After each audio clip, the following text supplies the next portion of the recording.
Hey guys, welcome back. In today's video, we're going to finally finish this YZ426 build up. It's been a long way coming, but the day to get this 426 done is finally here, so let's get right into it. Alright guys, so we're getting ready to do the graphics, and we're going to do the rear fender first, just to show you guys. So we already got the rear fender prepped up with the DecalWorks application system, and I got the third step on it right now. This is going to allow us to kind of float the graphics into position.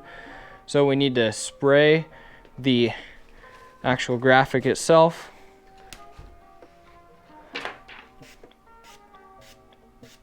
With step 3. It's kind of like Windex. And now we just gotta get this thing into position. So we're gonna try our best to line it up before even getting it down. Front and back. And we got the squeegee with a paper towel. And we're gonna carefully squeegee the excess fluid out from underneath while preserving its position.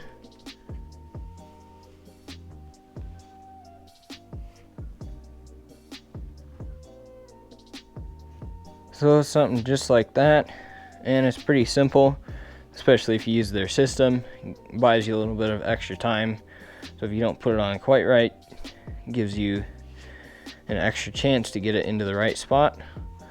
So that looks good.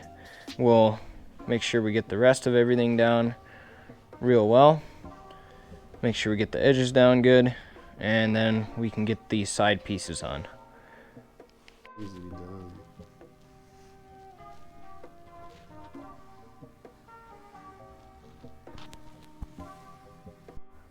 Alright, we're putting on the airbox decals.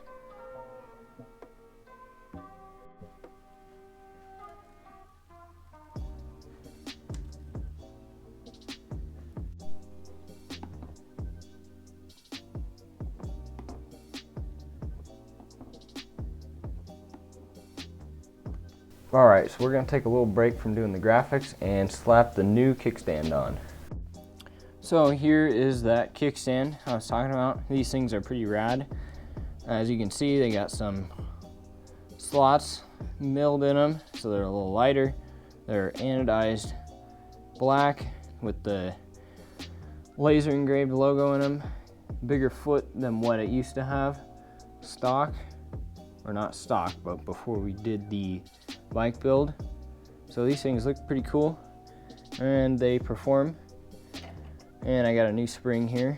Spring is gonna go in like this, and usually it's a little easier to try and get the spring on while you install it than afterwards.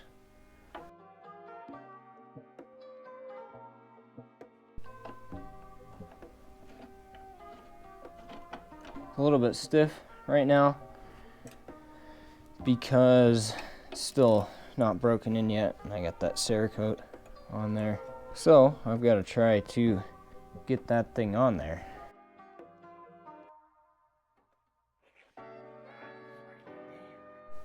Alright guys, I got her on there. It's moving good. You can see how much that spring gets expanded. So that should work good. It's always nice to be able to set the bike down without tipping it over and leaking gas everywhere and everything.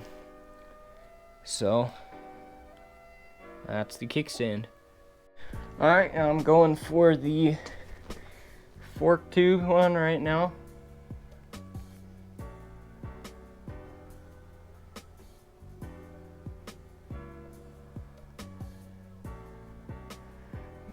I got a bunch of that application fluid on here so I can get it perfectly straight.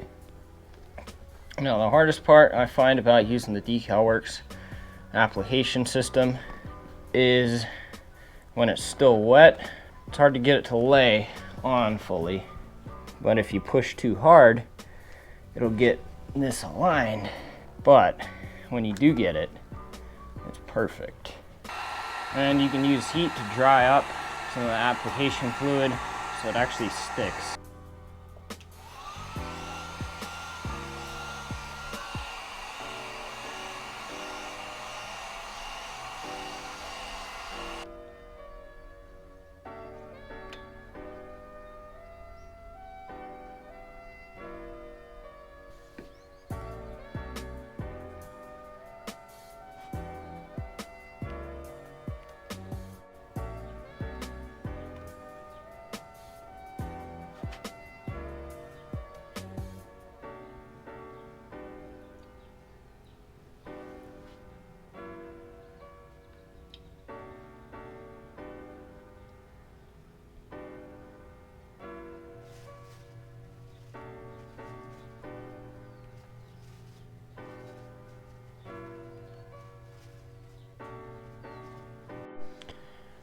Now we got the radiator shroud going on.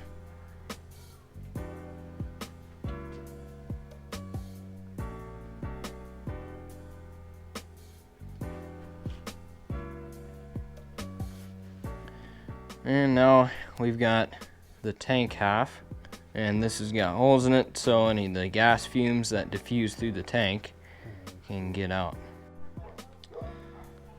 And now we got the last two. We got the right shroud and the right tank graphic, and then we are done with graphics.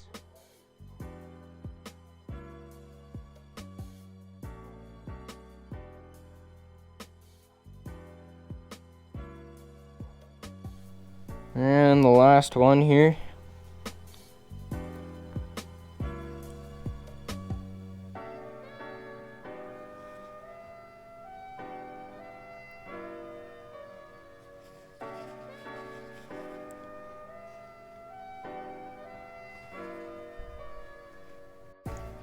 Okay, so down here at the forks, we got this little guard here. Now when the brake line used to run all the way down here and all the way around, needed this guard. That's why it has this little spout on it up here. But I'm just gonna put it on for protection and so you don't see all this bulky aluminum. And at some point we might get some newer forks, maybe the ones that the 06 125 has on it, or maybe the 450, the KYB SSS forks, because they're a little better than these, and then you won't have to worry about this stuff and we can get normal guards for them. But for now, we didn't have the budget to get some brand new or good condition forks. So anyway, that's that for now. Let's get the handguards on. So for the handguards, we're running handguards, just, you know, slap some bushes, but not the full wrap. Sometimes it's nicer, you don't have to have the full wrap, doesn't scratch up the bars as bad on the inside. But we got these Chirby's X Ultimate handguards. So let me see if I can figure out how to get these things on. So it looks like it's kind of gonna go like that over all the clutch cable, the hot start. And then we got a couple bolts. Something like that. You gotta get everything snugged up here, get it set in a good position, and it does come with these wind blockers, I guess you could call them, that kind of sort of snap into place like that. Those will be good for the winter, but since it's coming up on summer right now, I think I'll leave these off. So I'll get this snug down, and then we can do the other side. So for this side, I had to put the bracket on first, but that's okay. And I do like that these handguards are, the bracket is farther out on them, so you don't have to move any of your levers on the other ones that I've done.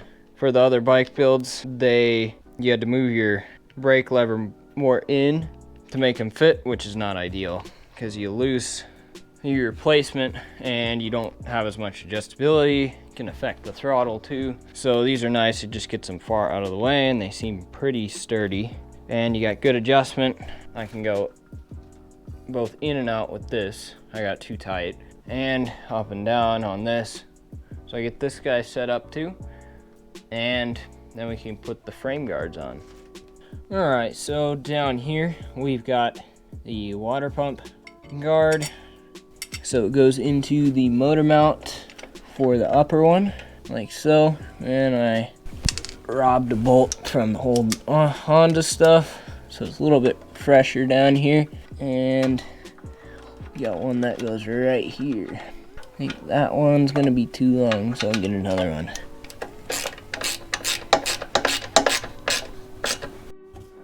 So we got some of these UFO frame protectors here for the frame that we did, as well as the brake reservoir and a little bit of the subframe, just to keep everything nice and fresh. So it's got one bolt that's gonna go through the frame, and it's gonna go on, and then we've got a washer and a nut from the back. It's a nylock, so I'm gonna have to go get a wrench. So to finish off these frame guards here, we've just got a couple zip ties, and this side only needs one because it's on so tight with that bolt.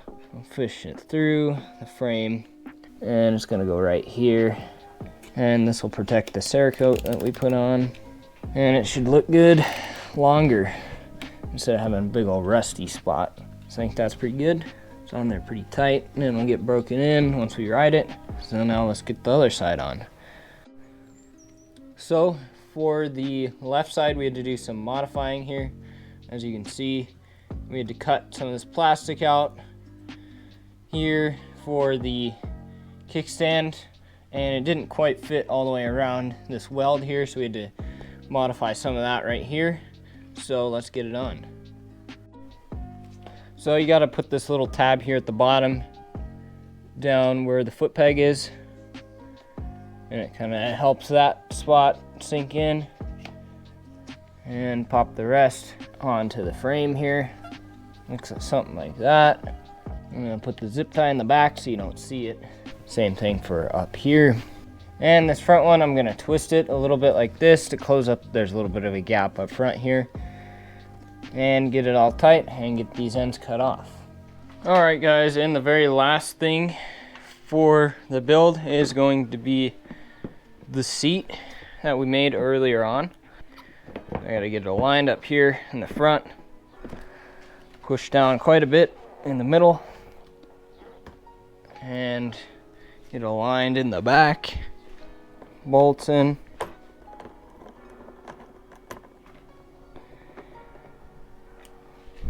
All right, we got the seat on. Looks real good with everything else. So I'll meet you guys outside and I'll do the outro. All right guys, here it is. Got it outside here. And as you can see, did a couple more things that you guys didn't see. I put some grip tape here on the airbox and the frame, protect the frame, and the airbox has been known to wear through right here on the graphics. So I did that. And put the spark arrestor into the exhaust so we can ride the trails. And I put this little clutch cover thing on so protects it so I don't wear off the Cerakote.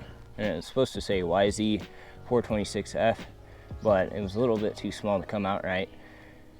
But anyway, looks cool. And everything's done to it. Every single bolt has been touched except the stuff in the forks and the shocks, but those have been touched at some point. And this thing's pretty much ready to go. Just a couple hours until it is going to be ridden. We're going to take it out and do the first ride on it. So this is the last time it's ever going to be brand new like this. But anyway, thanks for coming along with me on the ride on this one, this whole build. If you stuck around and watched the whole thing, or if you're just new, just coming here and checking this out, it was a fun one. It took a while, but it was a good learning experience doing a 4-stroke engine rebuild. I haven't done that before. And yeah, everything turned out absolutely amazing. Pretty much what I'd planned for. It's just perfect. I'll throw up a picture of what it was before, so you guys can see what it used to look like and what it looks like now. But anyway, thanks so much for watching. Hope you guys enjoyed this whole build, and the first ride's coming up next, so I'll see you soon.